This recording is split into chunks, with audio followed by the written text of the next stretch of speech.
नमस्कार, आप देख रहे हैं अपने उत्तराखंड और मैं हूं आप सभी के साथ आरती। तो चलिए शुरुआत करते हैं उत्तराखंड की बड़ी खबरों के साथ। उत्तराखंड के मुख्यमंत्री पुष्कर सिंह धामी ने राष्ट्रीय युवा दिवस के अवसर पर आयोजित यूथ एज जॉब क्रिएटर्स कार्यक्रम में प्रतिभाग किया और कार्यक्रम को संबोधित किया। इस दौरान सीएम पुष्कर सिंह धामी ने कार्यक्रम को संबोधित करते हुए कहा कि हमारी संस्कृति कहती है कि पूरा संसार हमारा परिवार है। कुछ साल पहले कोरोना महामारी ने पूरे विश्व को अपनी चपेट में ले लिया था। इस दौरान उन्होंने और क्या कुछ कहा, आइए आपको सुनाते हैं।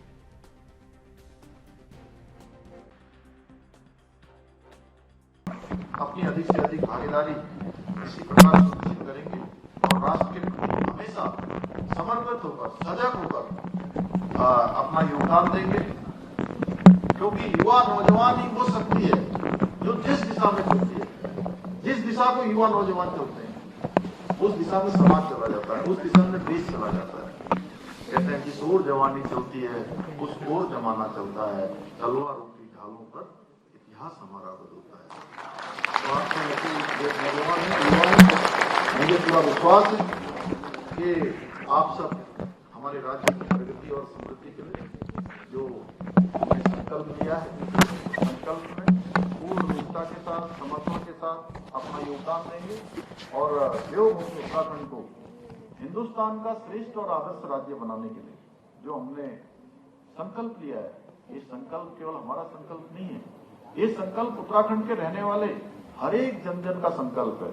उस संकल्प को पूरा करने के लिए इसमें भागीदार बनेंगे और जो भी हमारा कर्तव्य है, जो भी हमारी ड्यूटी है, जो भी हमारा दायित्व है, वो हम ईमानदारी के साथ, परिश्रम के साथ, पूर्ण समर्पण के साथ करेंगे।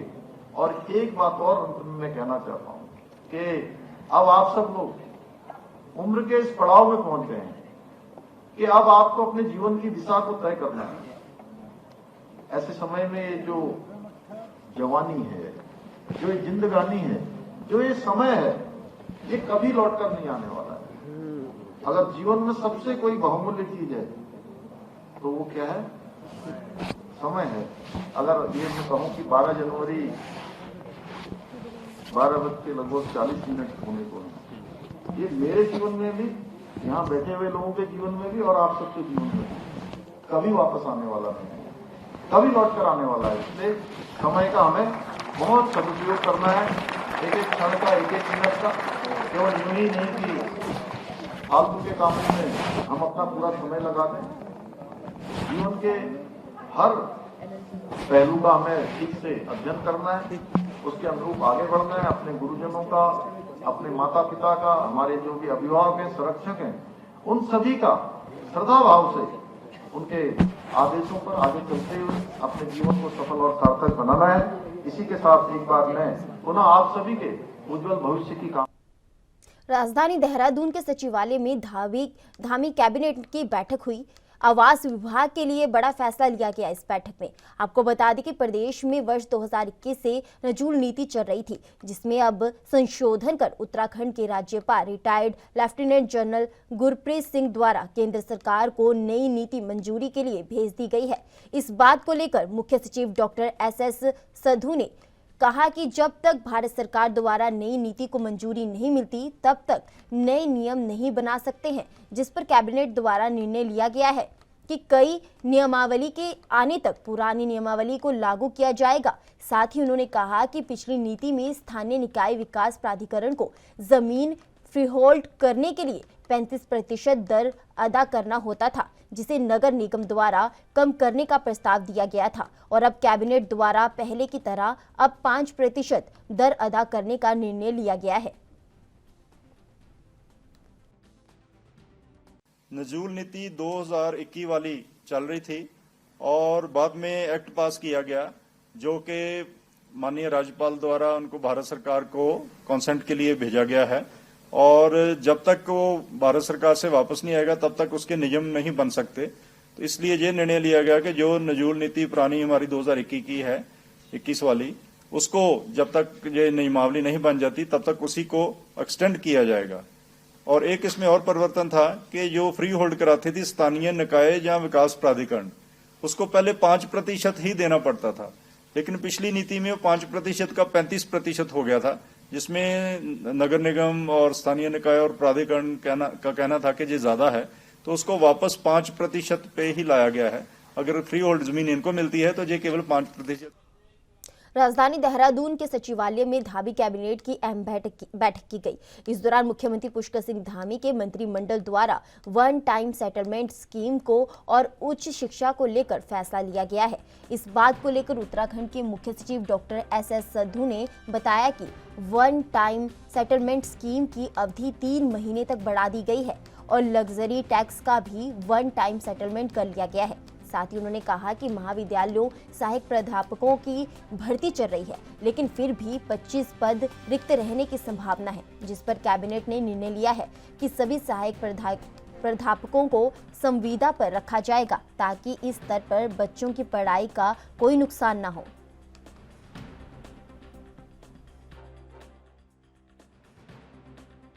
अभी वन टाइम सेटलमेंट स्कीम 2023-24 चल रही थी, तो उसमें एक तो समय बढ़ाया गया है 3 माह का, और उसमें लग्जरी टैक्स छूट गया था जिसकी सेटलमेंट नहीं हो रही थी।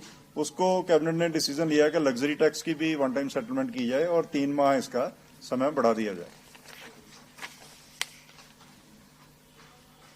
अगला मद उच्च शिक्षा विभाग का था। महाविद्यालयों में सहायक प्राध्यापकों की भर्ती चल रही है और कुछ आ भी रहे हैं, लेकिन इसके बाद भी 25 पद रिक्त रहने की संभावना है। तो ये निर्णय लिया गया कि उनको संविदा पर रखा जाएगा ताकि इस स्तर में बच्चों की पढ़ाई का नुकसान ना हो। हर साल की तरह रुद्रपुर में इस साल भी उत्तरायणी महोत्सव का 2 दिवसीय आयोजन 13 व 14 जनवरी को रुद्रपुर के शैल भवन के ग्राउंड में किया जाना निर्धारित हुआ है। शैल परिषद के अध्यक्ष एडवोकेट दिवाकर पांडे ने बताया कि इस बार भी कार्यक्रम अपनी भव्यता के लिए होगा। रुद्रपुर व उसके आसपास के क्षेत्रों में करीब 50,000 से ऊपर पर्वतीय समाज के लोग रहते हैं और इस 2 दिवसीय समारोह में 13 तारीख को पर्वतीय संस्कृति पर आधारित मनमोहक कार्यक्रम प्रस्तुत किए जाएंगे। वहीं 14 जनवरी को कई विद्यालयों के बच्चों द्वारा पर्वतीय संस्कृति से ओतप्रोत मनमोहक कार्यक्रम व छोलिया नृत्य व उत्तराखंड की संस्कृति को दर्शाने वाले कई कार्यक्रमों का आयोजन होगा। वहीं मुख्य अतिथि के रूप में 13 जनवरी को केंद्रीय रक्षा व पर्यटन राज्य मंत्री अजय भट्ट रहेंगे।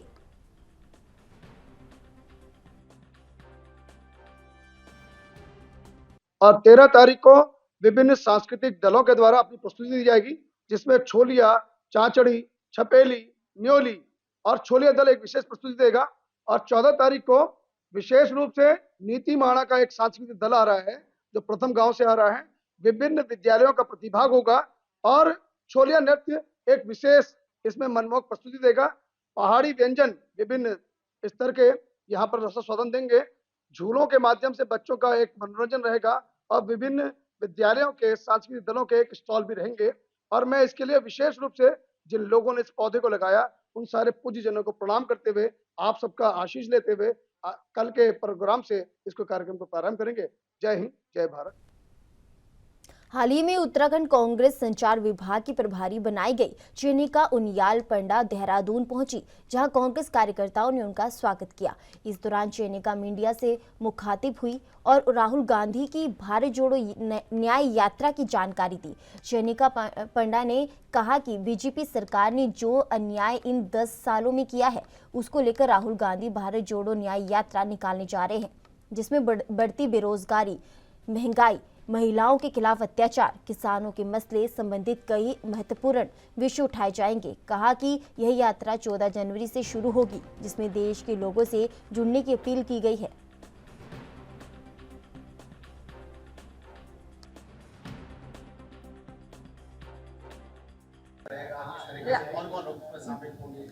उत्तराखंड में न्याय यात्रा नहीं, ये न्याय यात्रा का जो रूट मैप है वो ये है,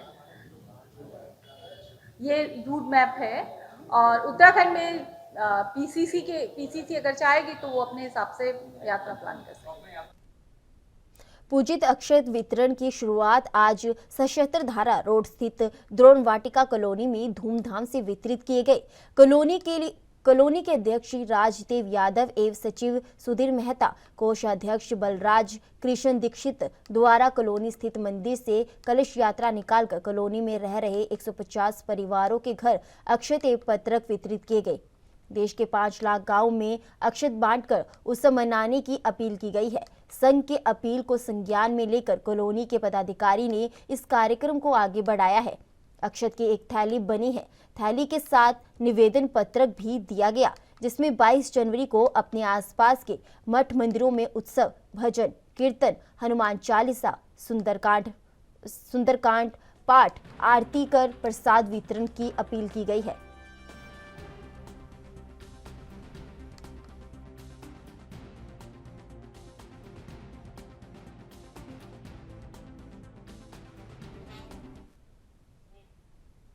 जिला प्रशासन शहरी विकास के सौजन्य से नगर पालिका परिषद टनकपुर द्वारा विकसित भारत संकल्प यात्रा शिविर का आयोजन टनकपुर तुलसीदास चौराहे पर हुआ। इस दौरान मुख्य अतिथि विधायक प्रतिनिधि दीपक रजवार द्वारा विकसित भारत संकल्प यात्रा के तहत मोदी सरकार की गारंटियों व जन कल्याणकारी योजनाओं के बारे में जानकारी दी गई।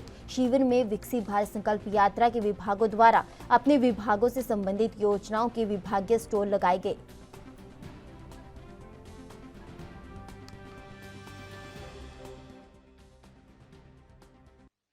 जगह जगह जो है विकसित भारत यात्रा जो पहुंच रही है, उसी क्रम में आज जो है टनकपुर में भी जो इसका आयोजन किया गया है। क्या जानकारी मिल पाएगी? देखिए, विकसित भारत संकल्प यात्रा आज टनकपुर के पड़ाव पर थी और माननीय प्रधानमंत्री, यशस्वी प्रधानमंत्री मोदी जी के निर्देशों पर जो भी योजनाएं इस देश को मिली हैं, हम इस आज़ादी के अमृत महोत्सव के अवसर पर यहाँ पर एकत्रित हुए और जो भी योजनाएं इस देश को मिली हैं उसके बारे में आज जानकारी दी गई। मोदी सरकार ने योजनाएं नहीं, मोदी सरकार एक गारंटी की बात कहती है। मोदी सरकार में ये कहा जाता है कि आपको जो हम लाभ दे रहे हैं वो गारंटी है कि हम आपको लाभ देंगे। इस तरह की अनेकों योजनाएं, चाहे नल से संबंधित हो, हर घर नल है, चाहे आवास से संबंधित हो, चाहे अन्न से संबंधित हो, चाहे रोजगार से संबंधित हो, ऐसी अनेकों योजनाओं के बारे में आज जानकारी दी गई और स्टॉल लगाए गए और सभी लोगों ने इसका लाभ उठाया। हम इस देश को विकसित राष्ट्र बनाएंगे और आज़ादी की जो भावना थी उसको बढ़ाएंगे, गुलामी की भावना का हम बहिष्कार करेंगे और इस देश के सच्चे नागरिक होने का कर्तव्य है। तो सर, तो इससे कई लोग लाभान्वित हुए, जिसमें से एक आप भी हैं, तो क्या क्या आपको लाभ मिला, जरा बताइए। मैं फल खोखा ठेली समिति का अध्यक्ष हूँ, सहनसा टनकपुर।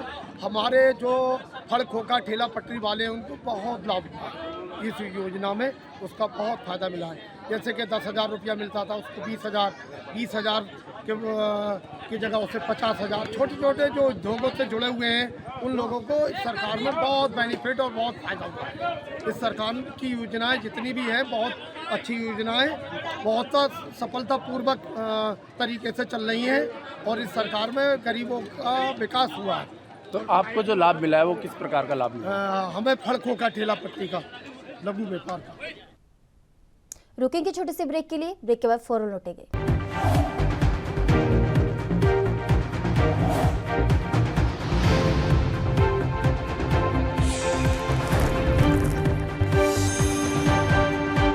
ब्रेक के बाद एक बार फिर आप सभी का स्वागत है। बढ़ते हैं आगे की खबरों की ओर। काजी थाना क्षेत्र में लगातार हो रही चोरी की वारदातों को देखते हुए हरकत में आई थाना पुलिस ने हाल ही में हुई की घटनाओं में शामिल शातिर चोरों को गिरफ्तार किया है। बताया जा रहा है कि काजी थाना पुलिस के हत्थे चढ़े ये आरोपी अपने नशे की लत को पूरा करने के लिए आसपास के क्षेत्रों में चोरी की वारदातों को अंजाम देते थे, जिसका खुलासा करते हुए एसपी देहात लोकजीत सिंह ने बताया कि नशे की रोकथाम के लिए चलाए जा रहे अभियान के साथ ही चोरों जैसे लंबित प्रकरणों पर भी पुलिस कार्रवाई लगातार कर रही थी। इसी क्रम में काजी थाना क्षेत्र में मंदिर से चोरी, लकड़ी चोरी और बकरी चोरी की अलग अलग वारदातों को शामिल शातिर चोरों को गिरफ्तार किया गया है। ये कालसी थाना क्षेत्र में 4 घटनाएं हुई थी जिनका खुलासा वहाँ की टीम द्वारा किया गया है। इसमें 2 जो आज हम लोगों ने मुलजिम पकड़े हैं उसमें 2 पशु चोरी से संबंधित मामले हैं और कुछ देवदार की लकड़ी को चुराने से संबंधित प्रकरण। तो उससे और एक मंदिर में चोरी हुई थी, उससे संबंधित मुलजिम को हमने कल करके जेल भेज दिया है। तो चारों जो वहाँ की चोरियाँ थी उनका खुलासा किया गया। कुछ बरामदगी भी सर इनसे? हाँ देखिए, अलग अलग जगह से गिरफ्तारी हुई है। इसमें कालसी थाना क्षेत्र में इनकी गिरफ्तारी हुई है और इनसे रिकवरी हो गई है। इन्होंने जैसे देवदार वाले जो चोर हैं, इन्होंने 18 घंटे का उसके चुराए थे, उसमें से 11 हम लोगों ने रिकवर कर लिए। इस तरह अलग अलग 2 मामलों में 7-7 बकरियां उन्होंने चोरी की थी, जिससे क्षेत्र में भी बड़ी शिकायतें इन लोगों के खिलाफ आ रही थी कि कौन उनकी जो गरीब किसान हैं या फिर जो पशुधन अपने यहाँ रखते हैं उनको वो लोग काफ़ी परेशान थे। तो पुलिस टीम ने लग के इनको अरेस्ट कर लिया है और 14 में से लगभग 6 बकरी हम लोगों ने रिकवर की है और बाकी टीम अभी इस पर काम ये सारे कालसी थाना क्षेत्र से। पूर्व में भी क्या इनके खिलाफ कोई मुकदमा? हाँ, इन सब की क्रिमिनल हिस्ट्री है। उत्तराखंड के हिमाचल प्रदेश की तर्ज पर सख्त भू कानून की मांग को लेकर राजधानी देहरादून के शाही स्मारक पर भू कानून समन्वय संघर्ष समिति की तरफ से बैठक की गई। बैठक के दौरान भू कानून समन्वय संघर्ष समिति के समन्वयक मोहित डिमरी संघ सभी वरिष्ठ कार्यकर्ताओं ने प्रतिभाग कर देवभूमि उत्तराखंड में सख्त भू कानून की मांग पर विचार मंथन किया। इस बीच समिति के संयोजक मोहित डिमरी ने कहा कि बैठक में निर्णय लिया गया है कि बागेश्वर में उत्तरायणी मेले के दौरान समिति के सभी लोग अपनी स्थायी निवास प्रमाण पत्र सरयू नदी में बहाएंगे और 28 जनवरी को हल्द्वानी में महारैली भी होगी। साथ ही उन्होंने कहा कि हम उत्तराखंड राज्य आंदोलन के शहीद और महान विभूतियों के गांव जाएंगे और वहां की मिट्टी लेकर शहीद स्मारक में आएंगे।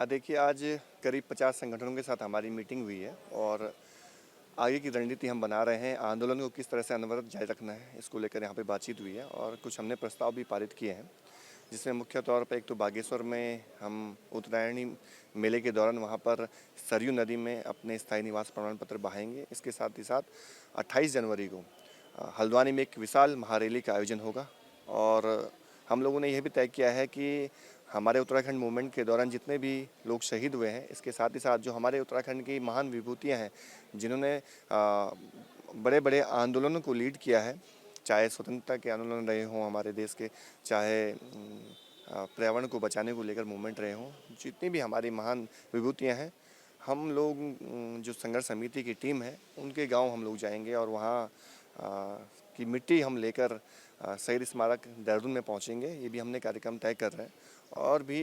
कार्यक्रम हम बना रहे हैं कि ताकि गाँव के लोगों को इस मूवमेंट से जोड़ा जाए। तो निरंतर ये अभियान जारी है और आज भी हम लोग यहाँ पर बैठक में कई तरह की इसमें चर्चाएं हुई कि किस तरह से इस मूवमेंट को आगे बढ़ाना चाहिए। तो बहुत सारे सुझाव आए हैं, तो उसमें हम आगे बढ़ रहे हैं और सरकार से हम ये चाह रहे हैं कि जल्द से जल्द हमारी मांगें मानी जाए और 1950 मूल निवास हमें दे सरकार और सशक्त भू कानून इस प्रदेश में लागू होना चाहिए। 2 मुख्य रूप से हमारी मांगें। तो जब तक सरकार इस पर हमारी मांगों पर गौर नहीं करती है, काम नहीं करती है, तब तक तो ये मूवमेंट निरंतर इस प्रदेश में। उत्तराखंड के ऋषिकेश में जल जंगल जमीन पर संस्कृति को बचाने के लिए भू कानून की मांग लगातार जोरों पकड़ती नजर आ रही है। आज उत्तराखंड क्रांति दल ने ऋषिकेश में रैली निकालकर राज्य सरकार से जल्द सशक्त भू कानून लागू करने की मांग की। इसके अलावा भू निवास का अधिकार वर्ष 1950 करने और अंकिता भंडारी हत्याकांड की जांच सीबीआई से करवाने की मांग भी की। उत्तराखंड क्रांति दल की रैली में शामिल लोगों ने धामी सरकार के खिलाफ नारेबाजी करते हुए उन्होंने कहा कि सरकार ने उनकी मांग पर ध्यान नहीं दिया तो पूरे राज्य के लोगों को एकत्रित कर राजधानी देहरादून में विशाल रैली और प्रदर्शन करेंगे।